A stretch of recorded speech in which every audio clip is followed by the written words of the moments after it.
français. Français. Oui. Votre nom? Diallo Abdulhamid, Vous avez quel âge? 43 ans. Vous avez dit? 43 ans. Où vous êtes né?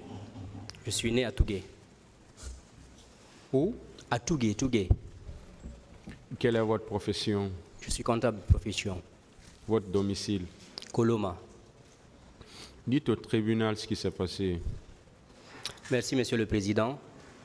À l'entame de mes propos, permettez-moi de remercier Dieu. Vous pouvez nous rappeler votre profession? Comptable. Allez-y. Donc je disais qu'à l'entame de mes propos, permettez-moi d'adresser ma gratitude au Tout-Puissant Allah de m'avoir sorti de ce guêpier du 28 septembre. Je voudrais par ici aussi remercier les nouvelles autorités pour avoir diligenté ce procès. J'adresse ma compassion à toutes les victimes qui sont aujourd'hui ensevelies dans les différentes fosses communes. Ce jour du 28 septembre, Monsieur le Président, je suis sorti du domicile familial. En ce moment, j'étais à la carrière, très tôt le matin. Je suis descendu par la route de Carrière-Concasseur avec beaucoup d'autres amis. On est arrivé au Carrefour Concasseur dans les environs de 7h40, 45. On est resté un peu, il y avait les gens affluaient. Donc, dans cette attente et dans cet engouement, les échauffourées ont commencé au Carrefour Amdalaï. Mais avant, les gens descendaient de Bambeto. Donc, j'ai aperçu un bus estampillé épais de la Sotragui qui venait avec des passagers à bord. Bon, ça m'a tiqué, je me suis dit, ben, comment est-ce qu'un bus de transport public peut transporter des opposants du régime d'alors? Les gens qui étaient à bord, le chauffeur est venu garer juste là où on était, et ils nous ont intimé de monter. Moi, j'ai décliné l'offre, d'autres sont montés. Donc la vague descendait vers Amdalaï. On est arrivé au carrefour Amdalaï, au rond-point. Il y avait une ceinture de sécurité composée de gendarmes, vu que la gendarmerie était juste à côté. Donc, avec des altercations, des jets de pierre, la ceinture a cédé, on est passé. À la belle vue, il y avait un groupement de bérets rouges qui était là. Alors là, ça a vraiment tiré. Difficilement, on est parvenu à passer. Donc, mais quand même, on est parvenu à passer cette barrière aussi. Donc, on est arrivé à Dixine. De Dixine, on s'est dirigé vers la terrasse. Et au niveau juste de l'école primaire de Dixine, c'est pas si Dixine Centraux, qui se trouve juste à côté de la pharmacie Manizé-Collier, colonel Thiebouro est apparu devant nous avec ses agents. Il nous a bloqué le passage. Il nous a dit de ne pas vraiment passer. On n'entendait pas de cette oreille. J'étais là. Il a tenu des propos offensants envers les manifestants. Mais de discussion en discussion, il a reculé. Et arrivé à la terrasse, j'ai rencontré Madame Yari Biriki, avec laquelle je me connaissais. Elle me dit, écoute, Hamid, on a arrêté les leaders, on a arrêté les leaders. J'ai dit, ben, on les a arrêtés où? Elle me dit, ils sont chez Jean-Marie, mais on les a arrêtés. Donc, nous qui étions ensemble là-bas, on s'est dirigés vers la route qui mène vers Gamal. Là, il y avait une ceinture de sécurité composée de policiers. On n'a pas pu traverser. Et d'ailleurs, moi, j'ai failli me faire renverser par une mamba qui nous a poursuivis. Donc, on s'est retourné. Je me suis retourné, j'ai stationné juste à la terrasse. Quelque temps après, moi, j'ai aperçu la porte du stade ouverte. Bon, je me suis demandé comment c'était possible, parce que quand j'étais là, ce n'était pas ouvert. Entre-temps, Madame Yaribri qui m'a dit, écoute, ils ont tué 2 personnes le matin. J'ai dit, ah, vous étiez là avant à 6 heures déjà. Elle dit, oui, très tôt, ils ont tué 2 personnes. J'ai dit, ben, où sont ces gens-là? Mais non, je ne sais pas, les corps, je ne sais pas où ils les ont mis, mais ils ont tué 2 personnes. Donc, on est rentré dans le stade. Je suis resté avec des amis sur la pelouse. Bon, les gens affluaient, il y avait vraiment l'engouement et le stade était plein à craquer. Certains ont commencé à effectuer une prière. Bon, je me suis dit, bon, c'est pas le moment de prier parce qu'on n'est pas là pour ça. Moi, je suis monté en ce moment dans les gradins. Donc, les gens ont fini de prier. J'ai un frère qui m'a appelé. Lui, il était dans les hauteurs de Madina. Il me dit, ah, ami, tu es où? J'ai dit, je suis au stade. Il me dit, ah, il faut sortir. Nous avons aperçu un cortège de bérets rouges ici. Si ces gens-là vous trouvent là-bas, vous n'allez pas vous en sortir. J'ai dit, ah, grand frère, là où je suis, moi, je ne peux pas sortir. L'ambiance est vraiment grandiose. Il faut que j'assiste à ça. Donc, après quelques minutes, je commence à entendre des crépitements d'armes automatiques vers le pont de Madina. Bon, au fur et à mesure il tirait, les gens disaient, vous mentez, on ne va pas céder. Mais ce qui m'a marqué, c'est quand j'ai vu les gens des bérets rouges rentrer par la grande porte. Quand vous rentrez dans le stade, la porte principale par laquelle les gens rentrent là, j'ai vu des gens rentrer avec des armes, des bérets rouges, ils tiraient. D'autres avaient des brassards rouges. Ils étaient habillés en par-dessus avec des brassards rouges. Ça, j'ai constaté ça. J'ai dit, alors là, c'est sérieux. Parce que j'ai vu des gens tomber. J'ai dit, ça, c'est sérieux. Ça, ce n'est plus une question de gaz lacrymogène ou de manifestation. Ça, c'est autre chose. Bon, je n'ai pas paniqué. Je suis descendu de manière lucide des gradins. Je suis arrivé sur la pelouse. Chacun se cherchait.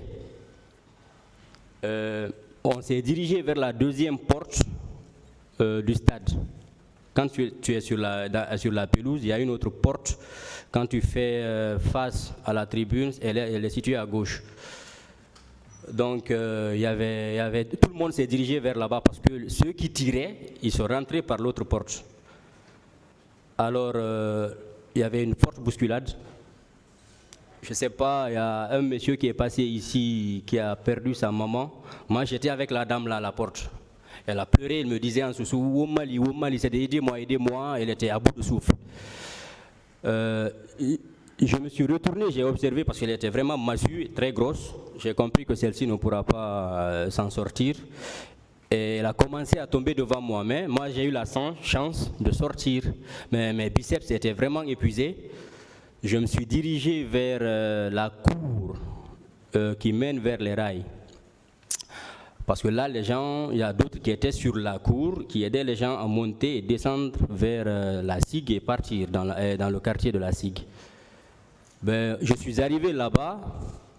Une fois que mon tour est arrivé, il y a une fille qui criait « Aidez-moi, aidez-moi ». Le jeune qui aidait les gens à monter, il a pris la main de la fille. Bon, c'est une jeune fille d'une vingtaine d'années peut-être. Il a pris la main. Quand il a voulu l'aider à monter à un certain niveau, il y a une balle qui l'a touchée. Elle est tombée sur nous, le sang nous a touchés. J'ai dit que là, je ne peux pas continuer, je me suis retourné. Avec un groupe, on s'est dirigé vers le stade annexe. Arrivé au stade annexe, il y a l'immeuble, le bâtiment qui abrite actuellement le commissariat du stade là. Il y a une pharmacie là-bas, l'immeuble là. Il y avait un cabaret qui juxte l'immeuble par derrière. Donc j'ai vu des gens arpenter ce cabaret pour monter sur la dalle qui constitue le toit de l'immeuble. Les gens se bousculaient, mais je me suis débrouillé à monter.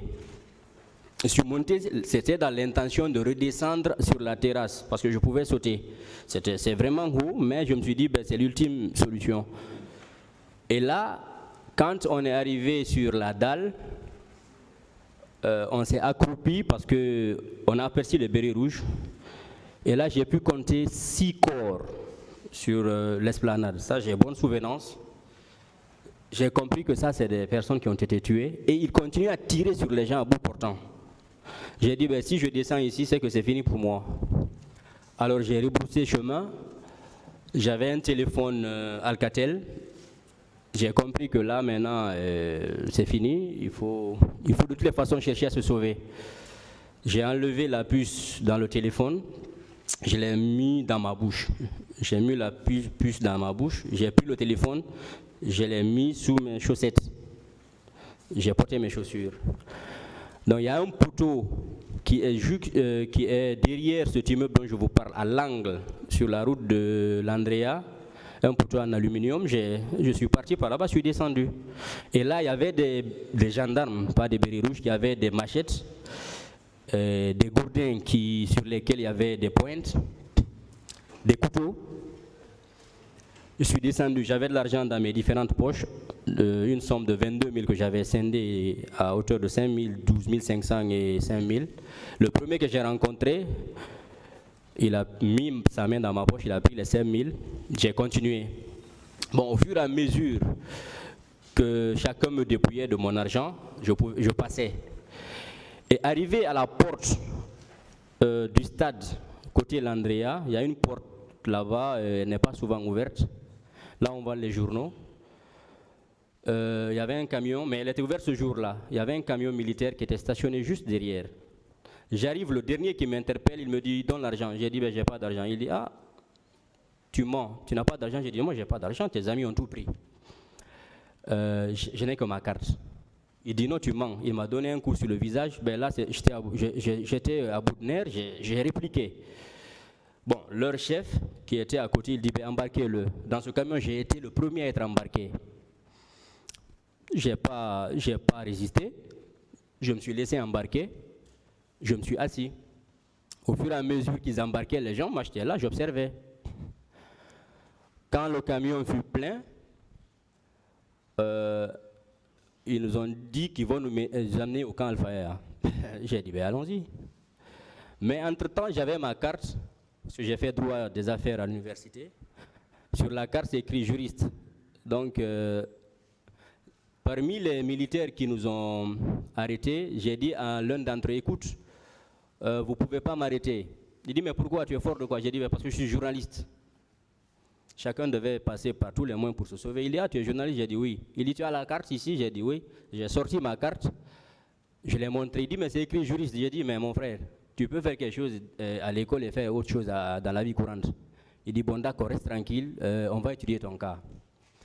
Donc, on a démarré, on est passé par la route de Dixine, Bellevue. Arrivé à Bambeto, bon, au fur et à mesure qu'on partait à Amdalaï, Bambeto, ils ramassaient les gens. Et ce qui m'a surtout marqué, c'est quand on est arrivé à Bambeto, ils se sont arrêtés à la station. Il y avait deux gamins d'une douzaine d'années, pas plus de 12 ans, qui étaient vraiment battus, frappés, maltraités. Ils les ont embarqués. J'ai dit, mais c'est des gars, ils disent non, c'est pas mon problème. Ils vont les amener. J'étais d'accord, on est arrivé au camp. On nous a amenés directement vers le QG du CNDD. Et là, je suis formé là-dessus. Je ne sais pas pourquoi. Parce que le QG du CNDD, c'est quand tu rentres, tu vas tout droit. Les immeubles même sont différents des autres immeubles. Et là, il y avait des officiers supérieurs qui étaient sur les balcons. Là, je me rappelle aussi. Et on a trouvé une situation dont je vais me réserver de donner certains détails ici. Qui fait pitié, Monsieur le Président. J'ai trouvé des gens, des pères de famille, pleurer. Ils étaient battus à sang. On a trouvé plus d'une cinquantaine de motos saisies, regroupées quelque part là-bas. Le camion s'est garé. Ils ont commencé à débarquer les gens. Mais le comité d'accueil était composé de bérets rouges, qui avaient des kalachnikovs, des machettes, des gourdins. Tu descends, chacun fait de toi ce qu'il veut. Moi, ce qui m'a sauvé, quand mon tour est arrivé, le jeune à qui j'ai dit que je suis journaliste, il a eu peur. Franchement, quand il a vu la situation, comment il maltraitait les gens, il m'a dit, ah, reste au milieu. Parce que les gens, les bérets rouges qui étaient là-bas, ils prenaient les machettes et les couteaux, ils venaient au niveau du camion. Ceux qui étaient à côté, sur le camion, juste sur les, je ne sais pas comment on appelle ça, qui étaient assis à côté de la porte, ils les poignardaient. Bon, moi, je suis resté au milieu parce que là, si quelqu'un envoie une baïonnette ou un couteau, il ne peut pas t'atteindre. Bon, ils m'ont dit de descendre. C'était mon tour, il fallait que je descende parce que là, c'était obligatoire. Une fois arrivé à la porte du camion, le jeune à qui j'ai dit à partir du stade que j'étais journaliste, il a rabattu la porte. Il a dit au chauffeur, ben écoute, bon, allume la voiture, allume le camion, auto là derrière. Le chauffeur a couru, il est monté, il a allumé le camion. Ils nous ont dirigés vers chez le colonel Tchebouro, vers Yimbaya, Simbaya ou Yimbaya, la porte qui mène sur l'autoroute. Là, ils nous ont envoyés là-bas. Ils nous ont fait descendre. On était au nombre de 57. Et là, parce que je vous dirai comment est-ce que j'ai su qu'on était au nombre de 57. Quand on est descendu, tu descends, il y a des gens qui avaient des caoutchoucs noirs, on te frappait, on te déshabillait. Bon, ils nous ont fait asseoir en 3-4 rangées dans le salon. Ils ont commencé à recenser. Quand mon tour est arrivé, mais avant qu'on entre, il y a le jeune à qui je me suis identifié, il a dit à l'un des gendarmes qu'on a trouvé là-bas, il dit, il y a un journaliste parmi eux, faites attention. Donc, il a demandé à tout le monde, il dit, c'est qui le journaliste? J'ai levé la main, j'ai dit, c'est moi. Il dit, ok, reste tranquille. Il a pris ma carte, et c'est de là que j'ai perdu de vue ma carte. Mais quand on est arrivé, ils nous ont fait asseoir en rang, on t'appelle, tu viens. Le comité d'accueil, chacun fait de toi ce qu'il veut, des coups de pied, là il n'y avait pas des baïonnettes ou des gourdins, voilà quoi, chacun faisait des prisonniers ce qu'il voulait. Mais moi j'ai eu la chance, comme ils ont compris que j'étais journaliste, quand mon tour est arrivé, le commandant qui était là, il m'a dit, bon mon frère reste derrière. C'est là que j'ai vu les exactions qu'ils infligeaient aux gens. J'ai attendu, quand ils ont fini de faire leur sale besogne, ils m'ont appelé, je suis venu, ils ont dit, bah, écoute, tu es journaliste? J'ai dit oui. Ils disent, bah, pourquoi tu es parti au stade? J'ai dit, bah, écoutez, c'était juste pour un reportage et que je ne suis pas le seul journaliste à aller. Ils m'ont dit, ah, où est ton matériel? Bon, j'ai eu l'intelligence de dire que les bérets rouges ont saisi ça au stade parce que là, j'avais une blessure quand je montais sur le maquis dont je vous ai parlé qui jouxtait l'immeuble au stade là, je me suis blessé au bras, à la main ici. J'ai dit, bah, écoutez, vous avez vu, dans les altercations, quand ils ont voulu retirer mon matos, je fus blessé. Ils ont dit, ah d'accord. Ils m'ont mis dans une salle où il y avait 3 personnes, un Portugais, un Guinéen, un Capverdien qui était accusé de trafic de drogue. La salle a été climatisée, cette cellule était climatisée, ça je le dis ici. Mais les autres, 54 personnes, parce qu'ils ont libéré une personne avant qu'on ne soit totalement enfermé. Et il y a un chauffeur de la Sotragui qui était dans le lot, lui et moi, on a été enfermés avec ces gens-là, les narcotrafiquants là, dans la même cellule. Mais les 54 autres, ils les ont enfermés dans une même cellule. Ça, je suis formel, parce que quand ils ont fini, j'ai eu la chance, avec les gendarmes qui étaient là maintenant, d'être avec eux. J'étais un peu libre de mes mouvements. Parce que je pouvais sortir de la cellule, venir au salon. Ils ont enfermé 54 personnes qui étaient blessées. J'ai vu des gens saigner par l'anus, Monsieur le Président. Je m'excuse de le dire ici. Mais c'est la réalité. Donc, moi, j'ai passé la journée, on a passé la journée ainsi, jusqu'au soir. Ils m'ont appelé à l'immeuble, je crois au deuxième étage, un bureau dans lequel il y avait 3 officiers gendarmes. Ils m'ont dit, Monsieur Diallo, écoutez, vous avez vu ce qui s'est passé au stade. Ils avaient des amulettes, hein. Et vous avez vu ce qui s'est passé au stade. Ils vont dire que c'est l'armée qui a fait, mais est-ce que vous avez vu un gendarme? Tu es dans une telle situation, tu ne peux pas dire que tu as vu un gendarme. J'ai dit, bon, je n'ai pas vu un gendarme. Ensuite, ils m'ont dit, d'accord. Et on sait que si vous sortez d'ici, vous allez tout rapporter, parce que vous, les journalistes, là, vous ne gardez pas les secrets. J'ai dit, ah, moi, je ne vais rien dire. Quand vous me libérez, je ne dirai rien. Je vous le promets. Ils m'ont dit, d'accord, on va étudier votre cas, mais sachez que nous-mêmes, on a peur aujourd'hui, parce que la situation a basculé. J'ai dit, il n'y a pas de problème. Ils m'ont dit, écoutez, on peut vous libérer ce soir. Hein. J'ai dit, ah bon? Ils ont dit oui. Ils m'ont dit, mais on vous conseille quelque chose. J'ai dit quoi? Ils m'ont dit, vous connaissez Pivi? J'ai dit non, je ne le connais pas, j'entends parler de lui. Ah, aujourd'hui, il est en train de faire le ratissage dans la ville. Si il vous aperçoit comme ça, vous logez où j'ai dit à la carrière, s'il vous aperçoit comme ça, vous le rencontrez par hasard dans la rue, il va vous tirer à 500 mètres parce que c'est un monsieur sans pitié. Ça, c'est les gendarmes qui m'ont dit ça, les officiers qui m'ont convoqué au premier. Ils m'ont dit, bon, choisissez n'importe quel bureau ici, on va allumer la climatisation, vous allez rester jusqu'au matin. C'est juste un conseil qu'on vous donne. J'ai dit, ah, dans ce cas, je préfère redescendre là où j'étais. Au moins là-bas, je suis avec des gens. Si quelque chose m'arrive, ils seront témoins. Ils m'ont dit, d'accord, descendez. Donc je suis descendu, je suis reparti dans ma cellule. Je suis resté avec les gendarmes jusqu'au petit matin. Quand leur supérieur est venu, il m'a fait appel. Il m'a dit, bon, écoute, on est prêt à te libérer, mais il faut que quelqu'un décharge sur c'est pas sur la main courante ou quoi là, ils ont un jargon. J'ai dit, ah, écoutez, dit colonel, si vous voulez me libérer, allez-y. Si vous ne voulez pas, sachez que personne ne viendra me chercher parce que la situation dans laquelle le pays était hier, personne ne va s'hasarder à s'aventurer dans la ville aujourd'hui. Donc, ils m'ont libéré ainsi. C'est ce que j'ai vécu ce jour-là, Monsieur le Président. En résumé. Est-ce que vous avez pu identifier des militaires au stade? Les corps, oui, mais les visages, non, parce que je ne connais pas beaucoup le milieu militaire. J'ai vu les bérets rouges, j'ai vu des gens qui avaient des armes automatiques habillés en civil, qui avaient des brassards rouges. J'ai vu des gendarmes, j'ai vu des policiers. Ça, je peux le confirmer. Mais vous ne pouvez identifier personne.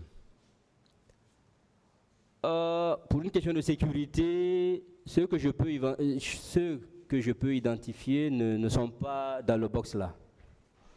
Certains, on peut les rencontrer dans la vie courante, mais tu peux pas te présenter à quelqu'un comme ça. Voilà. Et au camp, vous avez parlé du camp Alpha Yaya. Bien sûr. Vous avez pu identifier certains militaires? Oui, quand on est arrivé chez le colonel Thiebro, il y a un certain, je ne sais pas si c'est son adjoint, qu'on appelait Jimolo. Lui, les gendarmes m'ont dit ce jour-là que c'est lui qui est là-bas. Parce que quand ils ont voulu me libérer, j'ai dit, c'est qui le supérieur qui a autorisé ma libération? Ils ont dit, c'est Jimolo. Je ne sais pas si Jimolo, bien si c'est, je ne sais pas, quelque chose comme ça. Ils m'ont parlé de lui. Lui, s'il est en face de moi, je peux l'identifier parce que je l'ai flashé une fois. Mais dans une telle situation de torture morale et physique, tu peux pas, si ce n'est pas récurrent, tu ne peux pas identifier la personne, à moins que tu ne la connaisses auparavant. Question. Ministère public.